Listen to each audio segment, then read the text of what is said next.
Reference file हो गया, उसके बाद गिरफ्तार कर लिया। सुप्रीम कोर्ट की वाज़ेह इंस्ट्रक्शंस हैं, हाई कोर्ट की इंस्ट्रक्शंस हैं कि आप गिरफ्तार नहीं कर सकते, ट्रायल करें, बंदे को कन्विक्ट करें या एक्विट करें, लेकिन नहीं। तो ये सारा एक पॉलिटिकल इंजीनियरिंग है। आज बुलाया गया जी कि 6 साल पहले जो पेट्रोलियम मिनिस्ट्री की सबसे छोटी कंपनी है PMDC, इसका डिवॉल्व हो गया था सब्जेक्ट, अब वो प्रोविंशियल सब्जेक्ट है, फेडरल गवर्नमेंट इन्वॉल्व नहीं है, उसमें आपने MD लगाए तो वो गलत लगाए। तो मैंने कहा यार गलत लगाए सही लगाए, एक प्रोसेस हुआ है उसके तहत लगे हैं। अब प्रोसेस भी हुकूमत में बहुत से मुख्तलिफ प्रोसेस हैं, और मज़े की बात यह है कि वो साहब जो हैं ब्रिगेडियर खोखर साहब, वो 8 साल इसी पोजीशन पर पहले रहे हैं।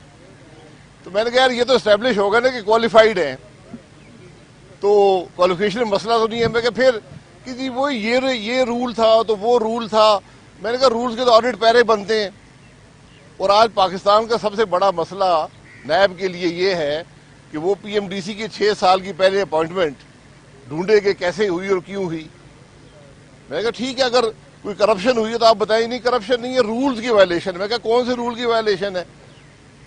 तो ये बताने से कासिर हैं। फिर मैंने ये कहा मुझे ये बताएं कि इससे पहले लोग कैसे लगते रहे, इसके बाद कैसे लगते रहे। हुकूमत तो प्रेसिडेंस पे चलती है, उसका कोई जवाब नहीं है। मैंने इनसे ये कहा मुझे ये बता दें इस हुकूमत को आदमी लगाया आज तक कि नहीं? मैंने इसीलिए नहीं लगाया कि जब तक नैब होगा इस मुल्क में कोई काम नहीं होगा, क्योंकि आपका मकसद है कि सियासतदानों की बेइज्जती की जाए, वुज़रा की बेइज्जती की जाए, अखबारों में दिया जाए। मैंने कहा हम इसके लिए तैयार हैं, लेकिन जो सरकारी अफसर है जो इज्जत के साथ ईमानदारी के साथ नौकरी करके रिटायर हो गया, आज आप 6 साल के बाद उसको नैब के अंदर घसीट रहे हैं। किस मकसद के लिए? कि सियासतदानों को अंदर किया जाए। मुश्किल तो उसको भी आएगी, तकलीफ तो उसको भी होगी, खर्चा तो उसका भी होगा। इसका कोई जवाब है आपके पास? तो मेरी जितनी भी अपॉइंटमेंट्स हैं वो नैब के हिसाब से गलत है, सवाए एक अपॉइंटमेंट के, चेयरमैन नैब की। तो मैं कहता हूं वो भी ये केस बना दें। वो तो बड़ा सीधा केस है, सारा पाकिस्तान कह रहा है कि चेयरमैन नैब की अपॉइंटमेंट गलत है।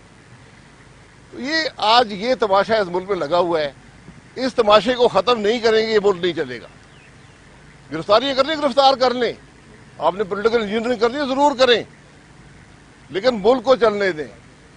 आज पेट्रोलियम मिनिस्ट्री की जो पाकिस्तान की सबसे बड़ी मिनिस्ट्री है, हर पोजीशन खाली है, बोर्ड में लोग आने को तैयार नहीं है। नॉन क्वालिफाइड लोग, जो कंपनियां अरबों डॉलर के फैसले करती हैं, वहां पर बोर्ड में लोग बैठे हुए हैं जिनको आप एक दुकान ना दें। MDs नहीं लग पाते। किसी भी पेट्रोलियम सेक्टर की कंपनी का आज MD नहीं है। फिर कहते हैं जी गैस की शॉर्टेज हो गई, फिर कहते हैं जी आज बिजली बंद हो गई। भाई काम कौन करेगा जब आप हरकतें ये करेंगे? कंपनीज एक्ट में लिखा हुआ है कि कंपनीज के मामलात में SECP रेगुलेटर है, नैब की जुरिस्डिक्शन नहीं है। ये कानून है मुल्क का। यहां पर कभी किसको घसीटते हैं, कभी किसको घसीटते हैं। ये मामलात चलने वाले नहीं है, ये मुल्क इस तरह नहीं चलेगा। मैं तो हमेशा कहता हूं ये नैब चला दें, ये मुल्क चला दें। आज उसकी एक और मिसाल आपके सामने है। 6 साल बाद PMDC के MD के अपॉइंटमेंट के बारे में पूछ रहे हैं जी, उसमें ये रूल ऐसे था। मैंने कहा ये रूल वैसे भी है। बहरहाल ये तमाशा लगा रहेगा, आपको कारोबार ऐसे ही चलता है, वरना आप भी आज सुबह आराम से घर बैठे होते। वफाकी हुकूमत ने साबिक वज़ीर आज़म को वतन वापस लाने के लिए बरतानी हुकूमत से रब्ता करने का फैसला किया है। खत भी कह रहे हैं लिखा जाएगा। नवाज शरीफ साहब भी वहाँ पे मीडिया से गुफ्तगू करें, सेहतमंद लग रहे। क्या कोई हालात ऐसे हो रहे हैं पता कि हालात से कबल नवाज शरीफ की वतन वापसी हो? सेहतमंद तो मैं भी लग रहा हूँ, आप भी लग रहे हैं। TV पे डॉक्टर अंदाजा लगा लेते हैं कि सेहत क्या है। मेडिकल रिपोर्ट पढ़ी है नवाज शरीफ साहब की किसी ने? क्या मुल्क में आज कोई क्राइसिस नहीं है? अगर नवाज शरीफ साहब को लाने का ही बड़ा फैसला काबीना ने किया है, और ये उनकी मेहरबानी है। हमारी काबीना जब भी मिलती है तो लोग दवाई करते हैं कि काबीना ना ही मिले तो बेहतर है। पिछली दफा मिले तो 94 दवाइयों की कीमतें बढ़ा दी, अब मिलेंगे तो बिजली और गैस की कीमत बढ़ा देंगे। तो कमेटी 6 वज़रा को चूँकि काम कोई नहीं है, उनकी वजारतों में तमाम मसाइल हल हो गए हैं, तो अब वो ये मसला भी हल करेंगे, क्योंकि उनका काम तो प्रेस कॉन्फ्रेंस से करना है।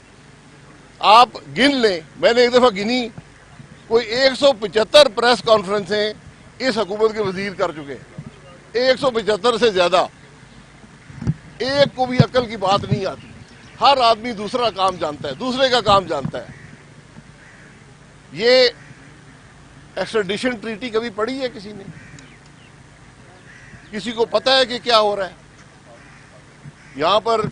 मनी लॉन्ड्रिंग आजकल बड़ा एक फैशनेबल लफ्ज है। मैं आपको पूरे दावे से कहता हूं, इन वजीरों से पूछे मनी लॉन्ड्रिंग की डेफिनेशन क्या होती है। कानून के, पाकिस्तान के कानून में मनी लॉन्ड्रिंग की डेफिनेशन क्या है? ना नैब को पता है, ना इन वजीरों को पता है, ना प्राइम मिनिस्टर को पता है। हर आदमी मनी लॉन्ड्रिंग है जी। मनी लॉन्ड्रिंग ये होती है कि तुम्हारे इखराजात ज्यादा है, तुम्हारी आमदन है ही नहीं, टैक्स देते नहीं हो, ये मनी लॉन्ड्रिंग है। कि कहीं से डाका मार के पैसा किसी का पकड़ के, चोरी का पैसा, तो अपने खर्चात पूरे कर रहे हो, ये मनी लॉन्ड्रिंग है। तो मनी लॉन्ड्रिंग की डेफिनेशन जरा पढ़ ले प्राइम मिनिस्टर और वजीर। प्रेस कॉन्फ्रेंस करना तो बड़ा आसान है, झूठ बोलना उससे भी ज्यादा आसान होता है। शायद साहब ये बताइए कि हमने माजी में देखा यहाँ पर मौलाना फजल रहमान आए थे और उनके एहतजाज में मुस्लिम लीग नून को इस तरीके से शरीक नहीं हुई थी। अभी एक जॉइंट आपकी एक इत्तेहाद भी बन गया है, तो आप ये समझते हैं कि जिस नोयत का एहतजाज मौलाना फजल रहमान कर रहे हैं, तो PMLN की कैपेसिटी होगी कि पंजाब में उसी नोयत का एहतजाज करें, और बाकी पीपल्स पार्टी की भी नोयत इस तरह की नोयत होगी जो मौलाना फजल रहमान जिस तरीके का एहतजाज चाहते हैं? ये इंशाल्लाह आपको वक्त बताएगा, क्योंकि पाकिस्तान के अवाम आज परेशान है। आज हर आदमी कहता है इस हुकूमत से जान छुड़ाएं। तो सियासतदान, सियासी जमातें हम मैदान में हैं, हमें पूरी उम्मीद है कि पाकिस्तान के अवाम भी साथ होंगे। हम तोड़ फोड़ नहीं करना चाहते, लेकिन एहतजाज करना, बात करना, ये हमारा जमहूरी हक है और हम करेंगे। असेंबली के अंदर करें, असेंबली से बाहर करें, असेंबली तो मफलूज हो चुकी है। इसलिए आज मैंने कल भी कहा था, आज इस मुल्क की कैफियत ये है कि जमहूरियत के लिए जगह तंग की जा रही है। जमहूरियत की जगह आज तंग हो चुकी है, आज आज़ादी की जगह तंग हो चुकी है, आज मीडिया की जगह तंग हो चुकी है, आज बेसिक राइट्स की जगह कम हो गई है, फंडामेंटल राइट्स की जगह कम हो गई है। ये हम सब के लिए लम्हा फिक्रिया है कि आज हमारे मुल्क में जमहूरियत पसपा हो रही है, रिट्रीट कर रही है। ये खौफनाक बात है। किसी मुल्क ने भी जमहूरी अमल के बगैर तरक्की नहीं की, हम भी नहीं कर सकेंगे। आज ये इस मुल्क में जो अकाबरीन है, चाहे वो सियासत में है, फौज में है, वो जुडिशरी में है, मीडिया में है, जिस इदारे में भी हैं, आज सबके लिए लम्हा फिक्रिया है। थैंक यू सर, बहुत शुक्रिया।